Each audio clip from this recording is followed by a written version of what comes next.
बिस्मिल्लाहिर्रहमानिर्रहीम। अस्सलाम वालेकुम नाज़रीन, मैं साइमा कमल चीख उठा कराची में कहती हूँ आपको खुशामदीद।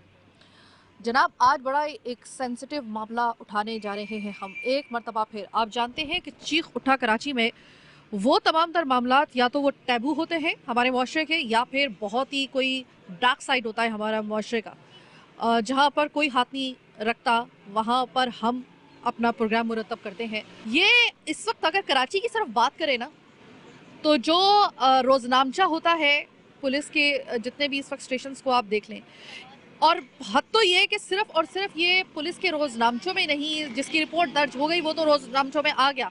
वो वाकयात जो कराची में हो रहे हैं छोटी छोटे इलाकों में, ऐसे इलाकों में जहाँ पर किसी की रसाई नहीं होती, उसका जो खाता है वो अलग है।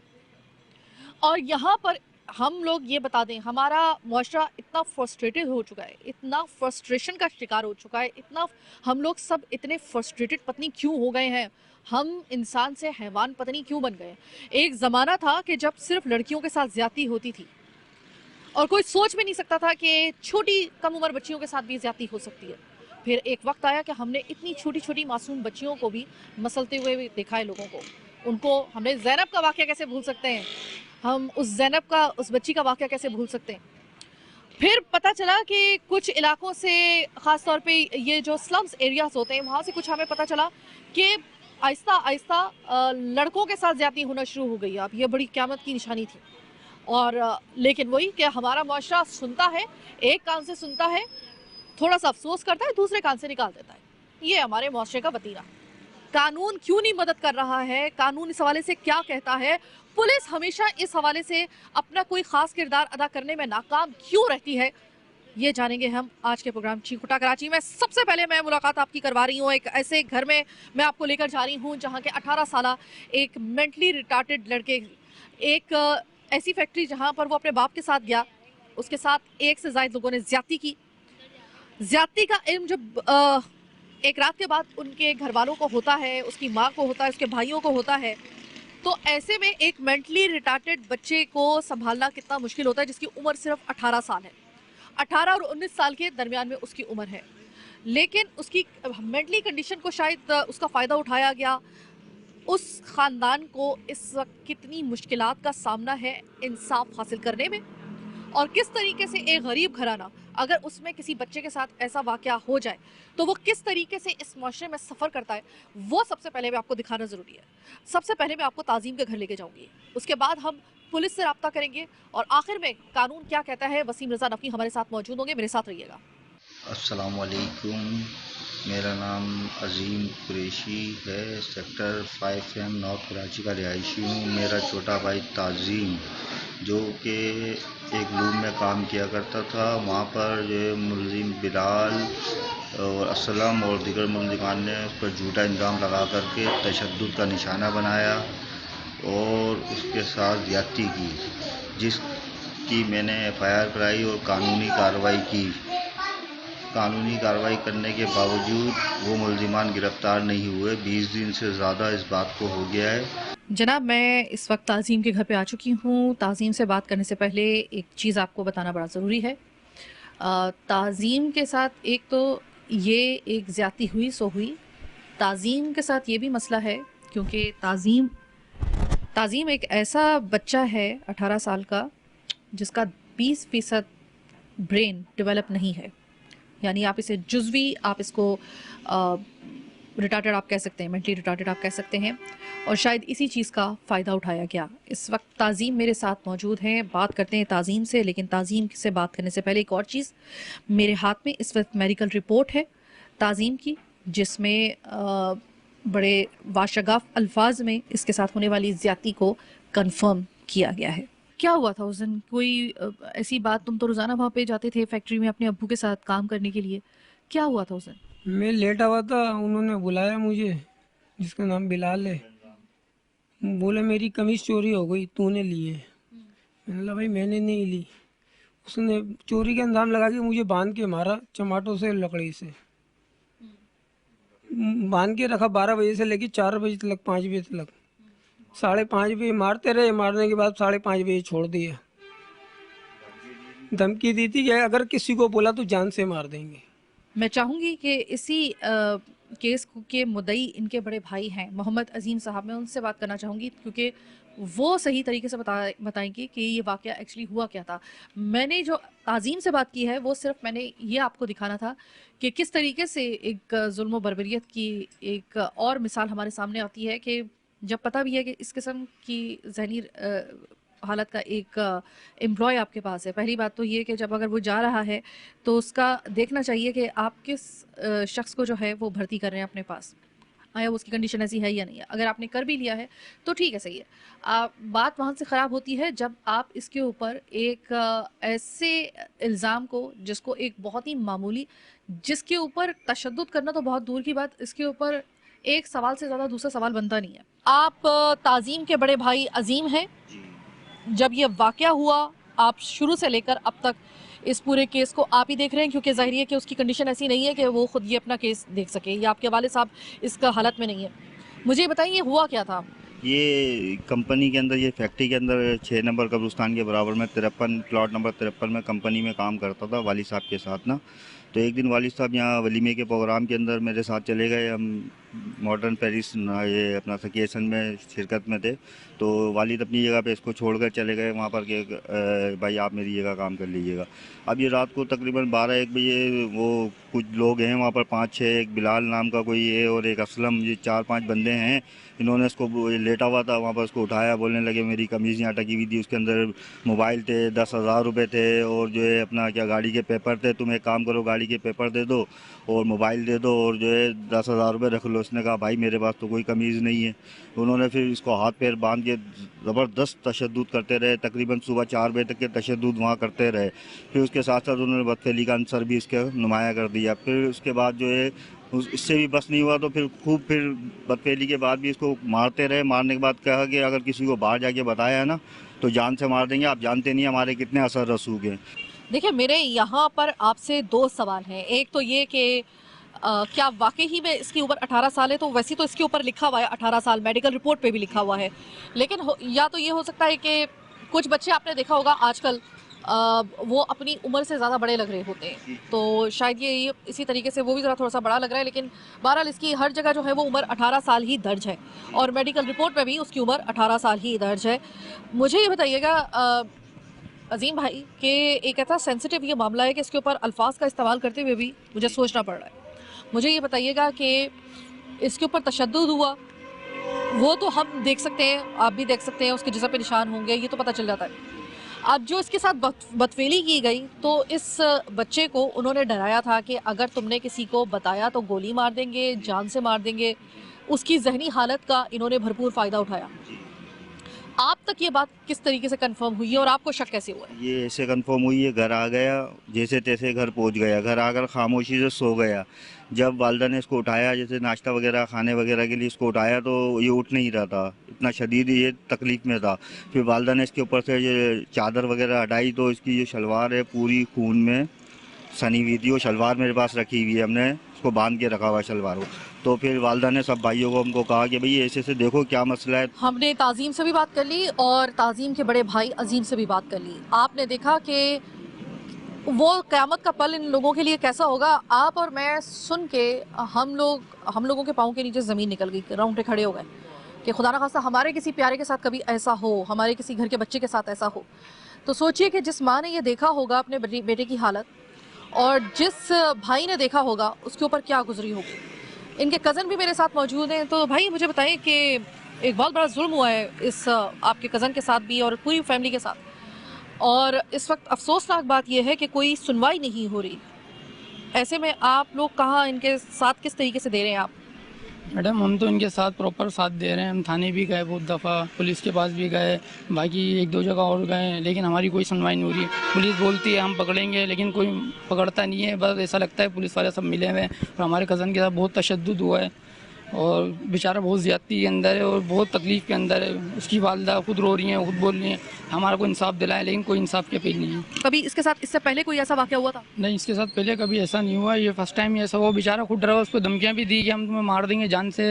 वो बेचारा इतना सहमा हुआ था। रात को 4 बजे 5 बजे जब घर आया तो बताया भी नहीं। उनकी वालदा ने सुबह उठाया, नाश्ता कर लो, ये कर लो। जब देखा तो उसके साथ ज़्यादती हुई है और इतने निशान कमर पे डंडों से बहुत मारा है। खुद खौफ के ज़रा बता रहा नहीं था कि मुझे मार नहीं रहे। मुझे ये बताएं कि क्या वाकई उसकी उम्र 18 साल तकरीबन है, क्योंकि ये उम्र का बहुत फ़र्क पड़ता है ऐसे केसेस में। क्या हम इसको चाइल्ड एब्यूज़ केस में ले सकते हैं? जी जी बिल्कुल, तकरीबन इतनी है, 18 या 19 साल, बस से ज़्यादा नहीं होगी। 18 साल उम्र, ज़हनी माजूर, फ्रस्ट्रेटेड माशरा, जिसकी फ्रस्ट्रेशन अब बजाय किसी सूरत में कम होने के, पता नहीं ऐसा क्या हो गया है कि हमारा वहशियाना हैवानी माशरा बनता जा रहा है हमारा। और फिर ऐसे में हम कितना भी इस हवाले से प्रोग्राम कर लें, जब तक कि स्टेट का कानून नहीं जागेगा, जब तक कि स्टेट के पुलिस या जो भी कानून ऑफिस करने वाले इदारे हैं वो नहीं जागेंगे और सर पे हाथ नहीं रखेंगे, उस वक्त तक कैसे मुमकिन है कि ये फ्रस्ट्रेशन कम हो जाए? फ्रस्ट्रेशन की वजह तलाश करने के लिए तो चले हम लोग अपने प्रोग्राम मुरतब कर लेंगे। फ्रस्ट्रेशन की वजह तलाश करने के बाद जो क्राइम कमिट हुआ है उसको पकड़ने के लिए, निशाने इबरत बनाने के लिए कानून कहाँ है हज़रात? कहाँ है वो कानून जो हमें प्रोटेक्ट करने का दावा करता है? और पुलिस को हम लोग कहाँ तक इस हवाले से इसमें जवाबदेह है पुलिस हम लोगों को, और पुलिस क्या कर रही है इसके हवाले से भी जानेंगे कि पुलिस क्या कहती है और कानून क्या कहता है। इसके हवाले से हमारे साथ मौजूद होंगे वसीम रज़ा नकवी, माहिर कानूनदान, वो हमारे साथ मौजूद होंगे। क्या कहता है कानून और क्या कर रही है पुलिस, इस वक्त के बाद जानेंगे।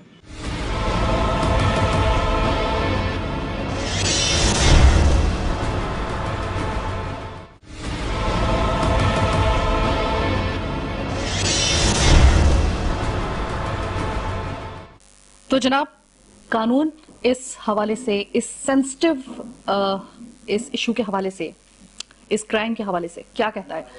मैं बहुत मशहूर हूँ, पहली दफ़ा मेरे प्रोग्राम में शिरकत कर रहे हैं वसीम रज़ा नकवी, मशहूर कानूनदान भी हैं और सोशल मीडिया में इनका एक ख़ास इनका नुक्ता नज़र होता है जिससे बहुत से लोग इख्तलाफ भी करते हैं और बहुत से लोग उस नुक्ता नज़र को समझ भी जाते हैं।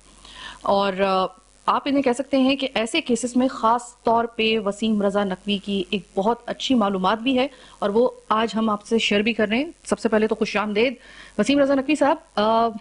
एक ऐसा मामला कि आपने अक्सर और बेशतर, ज़ाहिर है आपका तो काम है, ये जो चाइल्ड एब्यूज़ है इसकी डेफिनेशन है क्या? क्या हम 18 साल से कम उम्र तक के बच्चों को ही सिर्फ चाइल्ड एब्यूज़ के ज़ुमरे में लेकर आते हैं अगर उनके साथ ज्यादती हो जाए, या फिर इसके बाद की उम्र जो है उसमें अलग कोई कानून लागू होता है 18 साल के बाद? बहुत शुक्रिया सायमा। देखिए, जो हमारे कानून ने डेफिनेशन दी है वो कहा है कि दो चीज़ें हैं। एक तो आप बच्चे को किडनैप करते हो for a purpose sexual abuse, वो कहते हैं कि सेक्शन हमारा 369 है इस पे, वो कहता है कि कोई भी शख्स किसी बच्चे को किडनैप करता है तो उसकी सज़ा उम्र कैद है, या कम से कम सज़ा जो होगी वो 7 साल से कम नहीं दी जाएगी। और जो हमारे यहाँ बच्चे की डेफिनेशन की गई है वो 18 साल तक की गई है। अगर हम इस पे बात करें कि हम रेप तो बात करते हैं, हमारा सेक्शन 376 है, वो कहता है कि अगर किसी औरत का, लड़की का रेप हो जाता है तो उस पर तो 376 अप्लाई होता है, लेकिन हमारा सेक्शन 377 अलग है। वो कहता है कोई भी ऐसा एक्ट जो अननेचुरल हो, फॉर एग्जाम्पल कोई माइनर के साथ एक्ट करता है, कोई मर्द के साथ सेक्सुअल अब्यूज करता है, या बच्चे के साथ अब्यूज करता है, जानवरों के साथ अब्यूज करता है, तो ये जो सेक्शन है 377 ये उन तमाम चीजों को कवर करता है जो सेक्शन अननेचुरल ऑफेंस में आती हैं। और इसकी सजा जो है वो लाइफ इम्प्रिजमेंट है, उम्र कैद है। जो मिनिमम इसमें बताई गई हैं कि वो अगर सेक्सुअल अब्यूज किस किस्म का होगा तो उसमें कम से कम जो सजा रखी गई है वो 2 साल रखी गई है, और जो ज्यादा से ज्यादा सजा है वो इसमें उम्र कैद है। वसीम, आपने बड़े अच्छे तरीके से ये तो बता दिया कि 18 साल की उम्र तक के बच्चे के साथ अगर ज्यादती हो तो उसको हम चाइल्ड अब्यूज के जुमरे में लेकर आते हैं, जिसका उसकी सजा आपने बता दी है कितनी है। अच्छा वसीम, आपके पास आने का मकसद ये था कि अभी अभी अब प्रोग्राम हम लोग करके आ रहे हैं, एक फैक्ट्री में एक ऐसे लड़के को ज्यादती का निशाना बनाया 1 से ज्यादा अफराद ने। वो ज्यादती साबित भी हो गई है मेडिकल रिपोर्ट्स में। अब उस लड़के की उम्र है 18 साल वो बता रहे हैं, लेकिन साथ में वो ये भी बता रहे हैं कि उसका जहनी तवाजुन मुकम्मल तौर पे सही नहीं है, यानी आप इसे कह सकते हैं जुज़वी तौर पे मेंटली रिटार्टेड है वो बच्चा। अब उसमें ऐसे केसेस में अगर पुलिस जो है वो ये कहती है कि ये तो 18 साल से ज्यादा है, क्योंकि कुछ बच्चे होते हैं आपको पता है कि वो दिखने में जरा थोड़े से ज्यादा बड़े लग रहे होते हैं अपनी एज से। अब पुलिस जो है वो ये कह रही है कि इस केस को हम लोग देख रहे हैं लेकिन हीले बहाने बना रहे हैं, और इस केस को एक मतलब 15 दिन हो गए वो लटकाई जा रही है। तो क्या पुलिस इस हवाले से पुलिस पर कोई कानून लागू होता है? देखिए, हमारा 376 सेक्शन 3 ये इस चीज़ को बहुत क्लियर करता है कि कोई भी माइनर के साथ अगर ये सेक्सुअल अब्यूज़ हुई हो, और उन लोगों के साथ जो मेंटली डिसऑर्डर हो, जो एबनॉर्मल हो, तो ये 376 जो सेक्शन है, सब सेक्शन 3 उस पर अप्लाई होता है और उसकी सज़ा तकरीबन उम्र कैद और डेथ पेनल्टी है। रही बात एज मालूम करने की, तो आजकल जो मेडिकल एग्जामिन होते हैं उसमें कोर्ट ये ऑर्डर देती है और दे सकती है। हमारे कई केसेस में कोर्ट ने ये ऑर्डर दिया, जैसे फॉर एग्जांपल बच्ची की उम्र 18 साल से कम शादी नहीं कर सकती, लड़की ने कर ली 14 साल में। हाँ, अब यहाँ उसके जो एजुकेशन सर्टिफिकेट थे वो 14 साल शो कर रहे हैं, निकाहनामे में 18 साल लिख दी जाती है। जो कोर्ट होगी वो एक मेडिकल एग्जामिन को ऑर्डर करेगी कि मेडिकल के जरिए इसकी उम्र का तयन किया जाए। सेम ये चीज यहीं अप्लाई की जा सकती अगर कोर्ट ऑर्डर करती है कि इस लड़के का मेडिकल एग्जामिन किया जाए, उसकी एक्चुअल एज मालूम की जाए, और कोर्ट में वो चीज साबित हो जाती है जो पुलिस ने मेंशन की है 18 साल, वो इससे कॉन्फ्लिक्ट नहीं करती, तो इन्वेस्टिगेशन ऑफिसर पे क्रिमिनल क्राइम्स प्रोसीडिंग जारी की जा सकती है। बड़ी अहम बात, ये सवाल करने के लिए मैं इतनी दूर से वसीम रजा नकवी के पास आई हूँ। तो अगर किसी के दिमाग में ये इबाम है या जहन में इबाम है कि इस चीज को बुनियाद बनाकर केस को लटकाया जा सकता है, तो ऐसा नहीं है। अच्छा, 18 साल की फर्ज करो कि 18 साल से जायद उम्र के किसी लड़के के साथ अगर ज्यादती हो जाती है कि जो कि जहनी हालत उसकी सही नहीं है, तो उसमें भी क्या इतनी ही कड़ी सजा जो है वो दी जाती है? देखिए, वो सेक्शन 377 में आ जाएगा। वो ये कहता है कि कोई भी अननेचुरल ऑफेंस आप करें, कि मर्द मर्द के साथ, लड़की लड़की के साथ, या एनिमल्स के साथ, या कोई भी ऐसा एक्ट जो अननेचुरल हो, जो नेचुरल ना हो, तो उसके तहत उसको लाइफ उम्र कैद की सजा दी जाएगी। जो अगर ऐसा होता है कि बहुत सी वाकयात में कि वो किस लेवल का अटेम्प्ट की गई है, वो पेनिट्रेट किया गया नहीं किया गया, वो मेडिकल एग्जामिन डिफरेंट चीजें, तो उसमें जो सजाएं हैं वो 2 साल से कम नहीं रखी गई, और ये नॉन बेलेबल ऑफेंस है, इसमें आपको जमानत नहीं मिलती है। नॉन बेलेबल अगर है, इसका मतलब यह है कि जिसकी जमानत नहीं हो सकती है। तो इस क्राइम को जितना हमारे यहाँ पे अनफॉर्चुनेटली जितना इसको एक नॉर्मलाइज हम समझना शुरू कर देते हैं अपनी रूटीन के अंदर, ये कहते हैं कि केस होते रहते हैं, बड़ी सख्त सजाएं हैं, कानून तो ये कहता है। उनके लिए इस वक्त सबसे बड़ा मसला ये है कि जैसे कि मैंने आपको बताया कि दिहाड़ीदार लोग हैं और 500 रुपए 600 रुपए बस इतनी इनकी दिहाड़ी होती है। ऐसे में एक भारी भरकम फीस वाला वकील अफोर्ड करना इनके लिए नामुमकिन है। कानून का इनको कुछ ज्यादा पता नहीं है। तो इस हवाले से अगर मैं आपसे कोई जाती मदद के हवाले से मैं बात करूं कि क्या आप इनकी कोई केस के हवाले से कुछ मदद कर सकते हैं, तो करने के लिए आप तैयार हैं? देखिए, कुछ नहीं, जितनी ज़्यादा मदद हो सकेगी। इवन अगर आप लोग मेरा कांटेक्ट करवा दें इन लोगों से, या उन्हें कहें कि मुझसे कांटेक्ट कर लें आपके थ्रू, या मेरा नंबर आप उनसे शेयर कर लें, तो इनका तमाम केस मैं मुफ्त बगैर 1 रुपये लिए प्रोसीड करूंगा। बहुत बहुत शुक्रिया, अल्लाह आपको खुश रखे। ये मसला और ये केस अब वसीम रजा नकवी साहब हम इनके हवाले कर रहे हैं। इनका फ्री ऑफ कॉस्ट ये केस लड़ेंगे क्योंकि एक गरीब फैमिली है, तो हम जितना कर सकते हैं इतना तो कर रहे हैं। और बाकी वसीम रजा नकवी साहब किसी तारुफ के मोहताज नहीं है, बेहतरीन वकील हैं, और ये अब इनका केस फ्री ऑफ कॉस्ट लड़ेंगे। वसीम रजा नकवी ने, मैंने अपनी जिम्मेदारी अदा की, लेकिन पुलिस की जो जिम्मेदारी है, क्या पुलिस अदा करने के लिए तैयार है, उनका कितना ताउन दरकार है, और उन्होंने अब क्या करना है इस केस के लिए, क्योंकि वकील तो हमने कर लिया, अब पुलिस क्या कर रही है, पुलिस से ही जानेंगे। इस वक्त मेरे साथ एक मरतबा फिर एसएसपी सेंट्रल मलिक मुर्तजा तबस्सुम साहब, ये दूसरी मेरी मरतबा आपकी मुलाकात हो रही है, एक दफ़ा फिर से खुशामदीद। अच्छा मुर्तजा साहब, अब ये है कि ये केस में लेकर आई हूँ आपके पास, इसको आज हम अपने प्रोग्राम में इसको देख रहे हैं। अब आप मुझे ये बताइएगा कि ये आपके साथ सामने ये FIR वगैरह तमाम चीज़ें, ये पिक्चर्स वगैरह सब कुछ है। अब आप मुझे बताइए कि कब तक और कैसे इसकी कार्रवाई जो है वो अमल में लाई जाएगी पुलिस की जानिब से? बिस्मिल्लाहिर्रहमानिर्रहीम। देखें जी, ये केस तकरीबन हमारे पास 14 जनवरी को रजिस्टर हुआ है, जब कंप्लेनेंट ने बताया कि वो किसी फैक्ट्री में काम करता है और उसके साथ जो है वो 4-5 बंदों ने मिलकर उसको मारा पीटा और ज्यादती भी की। उसका इमीडिएटली FIR दर्ज कर दी गई। 2 बंदों को उसने नॉमिनेट किया, एक का नाम बिलाल था और एक का नाम असलम था, जबकि 2-3 लोग वो नाम नामालूम बताता है। हमने उसी वक्त उसकी एफआईआर दर्ज करके उसको मेडिकल का लेटर बना कर दिया। अभी तक मेडिकल की रिपोर्ट आई एम श्योर कि वो चूँकि नॉमिनेटेड एफआईआर है, जब एक एफआईआर के अंदर नॉमिनेशन ना हो, वो बाय नेम ना हो, तो वो तो उसकी डिटेक्शन जो है वो that remains the part of operation. जब एक एफआईआर नॉमिनेटेड हो जाती है तो इमीडिएटली एफआईआर के बाद उसकी सारी की सारी चीज़ें, डॉक्यूमेंटेशन वो इन्वेस्टिगेशन के पास चला जाता है। तो आई एम श्योर कि जो केस का आयु है उसके पास इसकी मेडिकल रिपोर्ट भी आई होगी। बहरहाल मैंने जब एसएचओ से पता किया तो उन्होंने मुझे बताया कि डॉक्टर ने लिखा है कि इसके साथ ज्यादती हुई नहीं है, अटेम्प्ट की गई है, बाकी इसको मारा पीटा बहुत है और जो मखसूस अज़ा हैं वहाँ पे उसको भी काफ़ी टॉर्चर किया गया है। जो दो नॉमिनेटेड बंदे हैं वो तो उसी वक्त से कहीं पंजाब भागे हुए हैं, नंबर शंबर बंद करके भागे हुए हैं।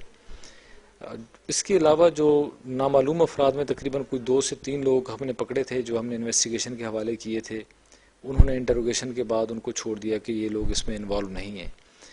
उनके ऊपर क्या काम हो रहा है, जो लोग भागे हुए हैं, कहाँ तक उनको पकड़ने की कोशिश हो रही है, ये एसएसपी इन्वेस्टिगेशन या केस का आयु बेहतर बता सकता है। क्योंकि जब भी केस नॉमिनेटेड होता है तो इसका मतलब है डिटेक्टेड केस है ऑलरेडी, तो उसका सारी की सारी चीज़ें फिर इन्वेस्टिगेशन पे शिफ्ट हो जाती हैं। बहरहाल मैं इस केस को मैंने अभी दोबारा एसएचओ के ज़िम्मे लगा दी है कि अगर इन्वेस्टिगेशन वाले नहीं करे तो हम इसके ऊपर दोबारा काम करके हम नॉमिनेटेड बंदों को भी पकड़ कर फिर इन्वेस्टिगेशन के हवाले करते हैं और इंशाल्लाह हम इंश्योर करेंगे कि इस लड़के को इंसाफ मिले। और मैं खुद भी इनसे मिलता हूँ, इनको तसल्ली भी देता हूँ और इस केस की फर्दर इन्वेस्टिगेशन को भी मैं इंशाल्लाह खुद सुपरवाइज करूँगा। ऑल्दो कि मेरा प्रेरोगेटिव नहीं बनता, बट मैं खुद उसको इंटरफेयर करूँगा। मैं जो एसएसपी इन्वेस्टिगेशन है उससे रब्ता करके मैं इसको इंश्योर करूँगा कि प्रॉपर इन्वेस्टिगेशन भी हो और इनको इंसाफ मिले। मैं बहुत मशकूर रहूँगी आपकी, क्योंकि ये वाकई में एक ऐसा केस था कि जब हम इस घर में गए थे तो गुर्बत एक एक दीवार से टपकती हुई नजर आ रही थी। अब आपको पता है कि एक आम शहरी यहाँ पर जो कि एक उसकी इतनी पसली ना हो, वो इतना ज़्यादा एक प्रिविलेज तबके से ताल्लुक ना रखता हो, तो उसके जहन में सबसे पहला और उसको सबसे पहला जो एक अदालत में या फिर थाने में जाने के लिए जो उसको खौफ आता है, जाते वक्त खौफ आता है, वो यही होता है कि मेरे सुनेगा कौन। मुर्तज़ा साहब, आपसे एक पर्सनली मैं आपसे एक रिक्वेस्ट करना चाहूँगी, वो ये करना चाहूँगी कि देखिए ये तो केस हमारे हाथ में आ गया ना, तो आप तक हम ले आए और आपने इसको जिस तरीके से इसको हैंडल किया है उसके लिए बार बार मैं आपको शुक्रिया अदा कर रही हूँ। मैं बस ये रिक्वेस्ट कर रही हूँ कि जो बाकी लोग जो आप तक नहीं पहुँच पाते हैं या हम तक नहीं पहुँच पाते हैं, काइंडली जो आपके अंडर जितने भी थाने आ रहे हैं उनमें ये थोड़ा सा, आप चूंकि ये काम आप कर सकते हैं बहुत आराम से, कि आप उनको पाबंद करें कि कोई भी अगर उनके पास केस आ रहा है ना तो उसको लाइट मत लें। कैसा भी आ रहा है ना, उसको बस एक दफा उस पर जब कार्रवाई होते हुए देखेंगे ना, विक्टिम कार्रवाई होता हुआ देखेगा, यकीन करें कि और ज्यादा उसके अंदर हौसला पैदा होगा। अगर उसके साथ कोई ज्यादती होती है, कोई नाइंसाफी होती है, तो वो कम से कम थाने में आने से घबराएगा नहीं। आप बिल्कुल ठीक कह रही हैं और मैं आपको यकीन दिलाता हूं कि ये जो इस तरह के जो सेंसिटिव केसेस होते हैं, ये जब अनट्रेस्ड या अनडिटेक्टेड होते हैं तो हम खुद उसके ऊपर बहुत ज़्यादा, आपको मालूम है कि न्यू कराची में जो एक बच्चा था जिसको ना मालूम था, किस तरीके से हम 12 दिन हम दिन और रात बिल्कुल ना सोए हैं ना जागे और उसके ऊपर हमने काम किया है। अब ये इस तरह के केसेस में बाज़-औक़ात हो जाता है क्योंकि इस केस में तो बिल्कुल आइडेंटिफाइड है कि कौन बंदा आया, किसने ज्यादती की, तो ये फिर एफआईआर कटने के बाद फौरन हमारे से चला जाता है, इन्वेस्टिगेशन के पास चला जाता है। मैं एसएसपी इन्वेस्टिगेशन से मैंने जैसे पहले भी कहा, मैं उनसे बात करूँगा कि वो इस तरह के केसेस को जो आयुष के पास मिलते हैं उनको थोड़ा सेंसिटाइज भी करें और उनके ऊपर काम करें। जो अनट्रेस केस होते हैं वो तो हम खुद देख लेते हैं, वो हम ट्रेस करके फिर उनके हवाले कर देते हैं, बट जो नॉमिनेटेड केस होते हैं उनको भी वो सीरियस लें। बहरहाल आपकी बात बिल्कुल ठीक है, हम थानों में भी अदरवाइज बता दूँगी कि एसएचओज़ की भी जिम्मेदारी है